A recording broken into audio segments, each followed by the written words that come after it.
Hello all, welcome to the health world. మనం తరచూ వింటూ ఉంటాం, మేము బాగా తింటామండి కానీ వంట పట్టడం లేదు అని. ఎస్పెషల్లీ టీనేజ్ పిల్లల్లో మనం దీన్ని అబ్జర్వ్ చేస్తూ ఉంటాం.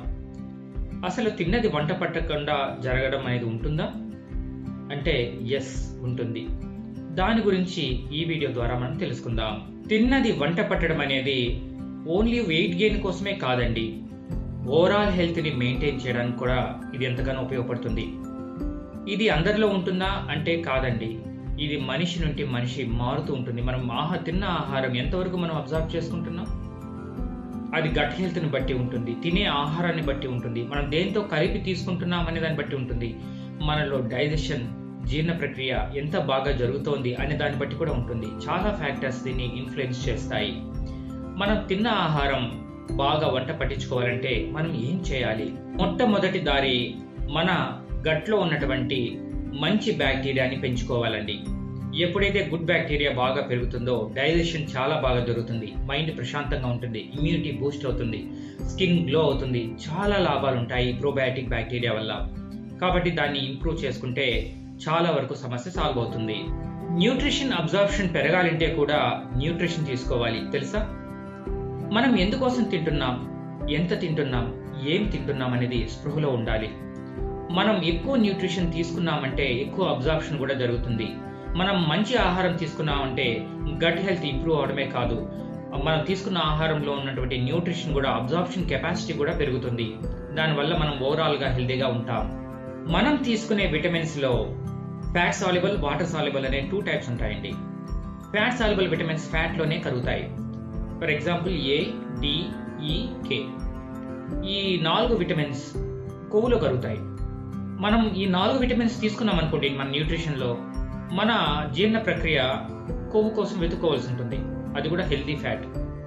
అలా కాకుండా మనం ఈ 4టిని కలిపి హెల్తీ ఫ్యాట్స్తో కలిపి తీసుకున్నాం అనుకోండి, అప్పుడు డైజెషన్ ఈజీగా జరుగుతుంది, అబ్జార్ప్షన్ ఇంకా పెరుగుతుంది. సపోజ్ మనము ఈ విటమిన్స్ వెజిటబుల్స్ అనుకోండి, ఆలివ్ ఆయిల్తో తీసుకున్నాం అనుకోండి, ఈ ఆలివ్ ఆయిల్లో హెల్తీ ఫ్యాట్స్ చాలా ఎక్కువ ఉంటాయి. ఈ ఆలివ్ ఆయిల్తో కలిపి తీసుకుంటే అబ్జార్ప్షన్ పెరుగుతుంది. సపోజ్ మనం వెజిటేబుల్స్ తీసుకున్నాం, ఈ 4 విటమిన్స్ కలిగిన వెజిటేబుల్స్, దాంతో పాటు మన నట్స్ని మనం ఈ డ్రై నట్స్ మనం యాడ్ చేసి తీసుకున్నాం అనుకోండి ఆహారంలో, ఆహారం టేస్ట్ పెరుగుతుంది, ప్లస్ అవి జీర్ణం అవడానికి ఈజీగా అవుతుంది, ప్లస్ అబ్జార్ప్షన్ రేట్ కూడా పెరుగుతుంది. మనం కూరల్లో ఎంతవరకు డ్రై నట్స్ వేస్తున్నామండి? మనం కూరల్లో డ్రై నట్స్ వేసి మనం తీసుకున్నట్లయితే ఈ అబ్జార్ప్షన్ రేట్ కూడా పెరుగుతుంది. అలాగే ఐరన్ మనం బాగా అబ్జార్బ్ చేసుకోవాలనుకోండి, దాన్ని మనం విటమిన్ సితో కలిపి తీసుకుంటే బాగా అబ్జార్బ్ అవుతుంది. ఈ విటమిన్ సి ఏమవుతుందంటే ఈ ఐరన్ని యాక్టివ్ ఫామ్గా కన్వర్ట్ చేస్తుంది. ఈ ప్లాంట్ బేస్డ్ ఐరన్ మన లీవ్స్లో కావచ్చు, ఈ గోంగూరలో చాలా ఎక్కువ ఐరన్ ఉంటుంది. మనము పప్పులో ఆకుకూర వేసి వండి దానికి పులుపు కోసం ఈ నిమ్మరసం యాడ్ చేసామనుకోండి, నిమ్మరసంలో సి విటమిన్ ఉంటుంది కదా, సో దానివల్ల ఈ ఐరన్ అబ్జార్ప్షన్ అనేది ఎక్కువగా జరుగుతుంది. అందుకే జామకాయ డైలీ తినమని చెప్తూ ఉంటారు. మన వెజిటబుల్స్తో పాటు జామకాయను కూడా తిన్నట్లయితే మనకు ఈ ఐరన్ అబ్జార్ప్షన్ అనేది పెరుగుతుంది. మనం తీసుకునే కాఫీ మరియు టీ మన న్యూట్రిషన్ అబ్జార్ప్షన్ కూడా తగ్గిస్తుంది, తెలుసా? కాబట్టి ఈ కాఫీ, టీ రెండింటినీ కూడా కాస్త అవాయిడ్ చేసి గ్రీన్ టీ తీసుకుంటే మరీ మంచిది. సో అలా మనం దేన్ని మనం అవాయిడ్ చేయాలో మనం గుర్తించినట్లయితే మనం తిన్నది సరిగ్గా మన వంట పడుతుంది. మనం తినే ఆహారంలో ఫైబర్ ఉండేటట్లు చాలా జాగ్రత్త పడాలి. మనం ఏదైనా ఆహారం తీసుకుంటున్నాం అనుకోండి, నాన్ వెజ్ని యాడ్ చేసుకుంటాం, ఎందుకంటే రుచి కోసం. నాన్ వెజ్లో అసలు ఫైబరే ఉండదు. ఫైబర్ని యాడ్ చేసుకొని ఫైబర్ పైనే ఫోకస్ పెంచి మనం భోజనం చేసినట్లయితే మన జీర్ణ ఆరోగ్యం చాలా బాగుంటుందండి, మన గట్ హెల్త్ సూపర్గా ఉంటుంది. ఈ ఫైబర్ మన స్టమక్లో ఉన్నటువంటి గుడ్ బ్యాక్టీరియాకి ఆహారంగా మారుతుంది.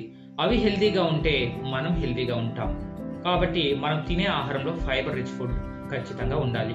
మనం కూరగాయలను కావచ్చు, ఆకుకూరలు కావచ్చు ఎక్కువగా ఉడికించేయకూడదండి. ఎక్కువగా మనం ఎప్పుడైతే ఉడికిస్తామో దాంట్లో న్యూట్రిషన్ కూడా పాడైపోతుంది.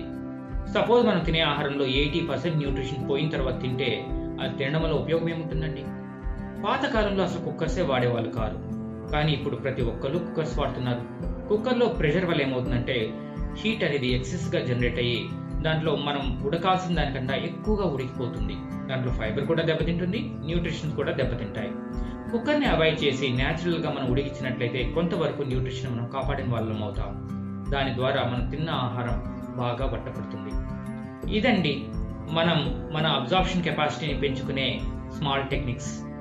ఈ వీడియో మీకు నచ్చినట్లయితే మన ఛానల్ని సబ్స్క్రైబ్ చేసుకొని 10 మందికి షేర్ చేయండి. Thank you.